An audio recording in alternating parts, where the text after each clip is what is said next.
하나님 말씀 요한복음 13장 31절에서 38절까지 말씀입니다. 요한복음 13장 31절에서 38절까지 말씀 주와 함께 교독하시고 마지막 절은 함께 읽도록 하겠습니다. 그가 나간 후에 예수께서 이르시되 지금 인자가 영광을 받았고 하나님도 인자로 말미암아 영광을 받으셨도다. 만일 하나님이 그로 말미암아 영광을 받으셨으면 하나님도 자기로 말미암아 그에게 영광을 곧 주시리라. 작은 자들아, 내가 아직 잠시 너희와 함께 있겠노라. 너희가 나를 찾을 것이나 일찍이 내가 유대인들에게 너희는 내가 가는 곳에 올 수 없다고 말하는 것과 같이 지금 너희에게도 이르노라. 새 계명을 너희에게 주노니 서로 사랑하라. 내가 너희를 사랑한 것 같이 너희도 서로 사랑하라. 너희가 서로 사랑하면 이로써 모든 사람이 너희가 내 제자인 줄 알리라. 시몬 베드로가 이르되 주여 어디로 가시나이까? 예수께서 대답하시되 내가 가는 곳에 내가 지금은 따라올 수 없으나 후에는 따라오리라. 베드로가 이르되 주여 지금은 어찌하여 따라갈 수 없나이까? 주를 위하여 내 목숨을 버리겠나이다. 예수께서 대답하시되 내가 나를 위하여 내 목숨을 버리겠느냐? 내가 진실로 진실로 내게 이르노니 닭 울기 전에 내가 3번 나를 부인하리라. 아멘. 우리가 계속해서 요한복음 말씀을 살펴보고 있습니다. 오늘 말씀을 보면 이 대제사장들과 결탁하여서 예수님을 팔아넘기기로 한 가룟 유다가 나간 뒤에 이야기를 담고 있는데요. 예수님께서는 인자가, 그러니까 예수님 자신이 지금 영광을 받았고 아버지 하나님도 영광을 받으셨다라고 말씀하십니다. 모든 사람의 시선은 오늘에 머물러 있지만 예수님의 시선은 십자가에 못 박혀 죽으신 후에 그 상황들을 바라보고 계시다라는 거죠. 이제 가룟 유다가 검과 몽치를 둔 병사들을 잔뜩 데리고 와서 예수님을 포박할 것입니다. 제자들은 혼비백산에서 다 도망갈 것이고 예수님은 잡혀가실 것이며 결국은 십자가에 못 박혀 죽을 것임을 알고 계셨다라는 거죠. 그리고 이 십자가의 죽음은 실패가 아닌 예수님의 영광이 됩니다. 뿐만 아니라 하나님의 영광이기도 하죠. 예수님이 말씀하셨듯이 예수님 자신이 미랄이 되어 죽으시고 부활하심으로 그를 믿는 모든 자들에게 영원한 생명이 주어지기 때문입니다. 하나님은 인간을 구원하시려는 계획을 이루시고 예수님은 아버지의 뜻에 순종하셔서 다시 하늘에 올라가 세상의 기초가 놓이기 전에 아버지와 함께 누리셨던 그 영광을 되찾으실 것이니 하나님과 예수님 모두에게 영광된 일이라는 것입니다. 그리고 예수님은 이제 제자들과의 이별을 말씀하십니다. 작은 자들아 라고 말씀하시는 것은 제자들을 친밀하게 부르시는 호칭이죠. 잠시는 그들과 함께 있겠지만 이제 그들을 떠나 그들이 따라올 수 없는 곳으로 가신다라고 말씀하십니다. 그러면서 마지막으로 새 계명을 주시는데요. 예수님이 제자들을 사랑하신 것 같이 제자들도 서로 사랑하라. 너희가 서로 사랑하면 사람들이 너희를 보고 예수님의 제자인 것을 알게 될 것이다 라고 가르치시죠. 베드로는 예수님께 어디로 가시느냐라고 묻습니다. 그러자 예수님은 내가 지금은 따라올 수 없지만 후에는 따라올 것이다 라고 대답하시죠. 베드로가 훗날 이 복음을 전하다가 예수님처럼 영광스러운 죽음을 맞이할 것임을 내다보시고 하신 말씀입니다. 미래를 알지 못하는 베드로는 지금 왜 따라올 수 없는지에 대해서 이해할 수 없습니다. 내가 주님을 위해서 목숨을 바칠 각오가 되어 있다라고 말하죠. 베드로는 아마도 예수님께서 유다 지방 어딘가로 다시 가시겠다라고 말씀하신 것으로 생각했던 것 같습니다.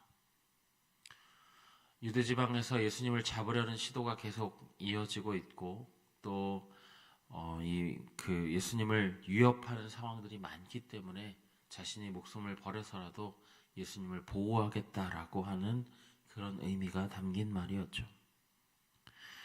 예수님을 사랑하는 베드로의 마음과 말은 진실되었습니다. 진심이었지만 그는 막상 시험의 때가 이르면 닭이 울기 전에 3번 예수님을 부인하게 된다라는 것이죠.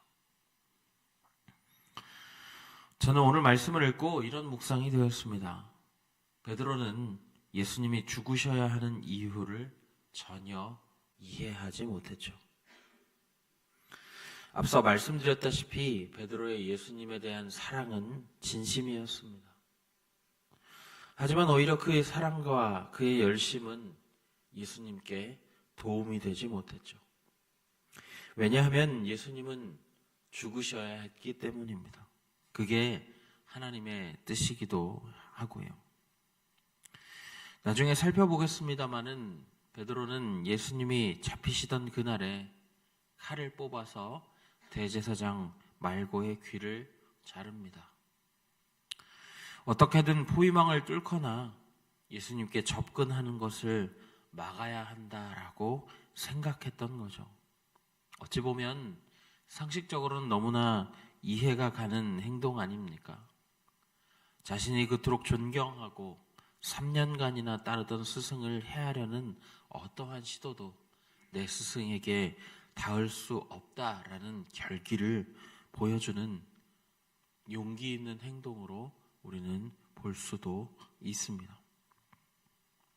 우리가 보기에는 그렇습니다. 그런데 하나님의 시선은 그렇지 않습니다. 물론 이때의 베드로의 사랑이 진심이기 때문에 예수님도 부활하신 후에 베드로에게 나타나셔서 용기를 북돋으시면서 3번이나 나를 사랑하느냐라고 묻으시고 내 양을 치라, 내 양을 먹이라라고 말씀하셨던 그 말씀에 힘입어서 이 베드로가 위대한 사도가 되었음은 분명하죠. 하지만 지금 당장은 그렇지 않았습니다. 이전에 예수님이 자신이 죽을 것임을 예고하시자 베드로는 예수님을 벽으로 밀어붙이며 때릴 듯한 기세로 그런 말씀 하시지 말라라고 나무란 적도 있었죠. 그리고 그때 예수님은 베드로에게 사탄아 내 뒤로 물러가라. 내가 하나님의 일을 생각하지 아니하고 오히려 사람의 일을 생각한다라고 말씀하신 적도 있습니다. 베드로는 지금 하나님의 일을 생각하지 못하고 있다라는 것이죠. 베드로의 생각 속에서 예수님은 곧 이스라엘의 왕이 되어야 할 뿐이고 로마의 압제에 신음하는 이스라엘 백성들을 다시 일으켜서 위대한 하나님의 선민 왕국으로 다윗 왕국을 다시 일으켜 세워야 할 그런 분이었습니다. 베드로 역시도 유대인이었고 유대인들이 생각하는 메시아관을 그대로 예수님께 투영시키고 있었다라는 거죠. 그리고 그 열정이 지나쳐서 지금 하나님의 뜻과 예수님의 길과는 어긋난 길을 선택하고 있는 모습을 우리가 볼 수 있습니다. 다행히도 비슷한 것 같지만 가룟 유다와는 결이 달라서 열정을 잘 다스리고 옳은 방향으로 사용함으로 위대한 사도의 길에 들어서게 되었습니다. 오늘날의 교회로 이 말씀을 가져오게 되면 우리 교회들에는 베드로와 같은 목사님, 장로님, 성도님들이 많이 계시다라는 것입니다. 예수님을 위해서 하나님 나라의 뜻이 이 땅에 이루어지고 이 땅에 임하는 것을 꿈꾸는 열정적인 성도님들 계시다라는 것이죠. 그런데 때로는 그 열정이 너무나도 지나쳐서 베드로처럼 하나님의 뜻과 예수님의 길을 막으려 할 때도 있다라는 것을 우리는 주의해야 한다라는 것입니다. 그럼 우리가 어떻게 해야 합니까? 열정이 지나치지 않도록 조심해야 한다라는 걸까요? 어떤 일을 할 때에 이건 안 돼. 하나님의 뜻과 어긋나는 열정이 될 수 있으니 적당히 하자. 너무 열심히 하지 말자. 이렇게 해야 합니까? 아니죠. 우리는 하나님을 기쁘시게 하기 위해서 존재하는 자들이니 하나님 앞에 기도하고 선한 열정을 가져야 합니다. 무슨 일이든 진심으로 최선을 다해야 하죠. 열심히 하되 우리에게 하나님의 뜻을 구하는 마음과 분별력이 반드시 필요하다라는 것입니다. 그렇기 때문에 우리에게 필요한 것이 기도입니다. 물론 우리가 기도한다고 하나님의 마음과 뜻을 정확하게 다 알 수는 없습니다. 하지만 우리가 가진 열정이 하나님의 계획과 뜻을 벗어나지 않도록 간절한 마음으로 기도하면 하나님이 인도하시는 손길과 은혜를 경험하며 하나님의 뜻을 이루기 위해 애쓰고 수고하는 그런 자들이 되지 않을까 싶습니다. 바라기는 우리 예일교회 모든 성도님들이 열정을 품으시되 기도하셔서 하나님의 사역을 기쁘게 따르고 하나님의 뜻에 맞게 역할들을 감당하시는 그런 성도님들 다 되시기를 예수님의 이름으로 간절히 부탁드립니다.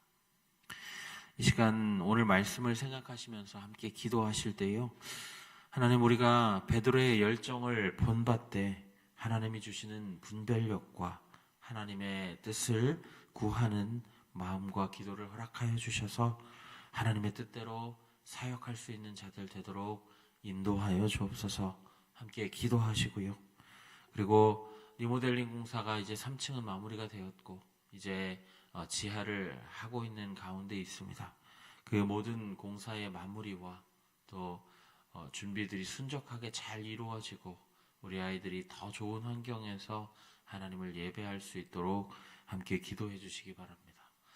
계속해서 목장 소그룹 모이고 있는 가운데 있습니다. 성령의 임재가 그 소모임 가운데 드러나는 것을 경험하게 하시고 삶과 말씀을 나눌 때에 마음이 뜨거워지는 역사, 소그룹의 역동을 경험할 수 있도록 붙잡아 달라고 우리 이 시간에 말씀을 생각하시고 또 리모델링 공사의 마무리와 목장 소그룹을 위해서 함께 기도하신 후에 각자의 기도 제목으로 하나님 앞에 나아가시겠습니다. 기도하겠습니다. 사랑의 하나님 감사합니다. 주님, 오늘 이 새벽에 주님 우리를 이 자리에 불러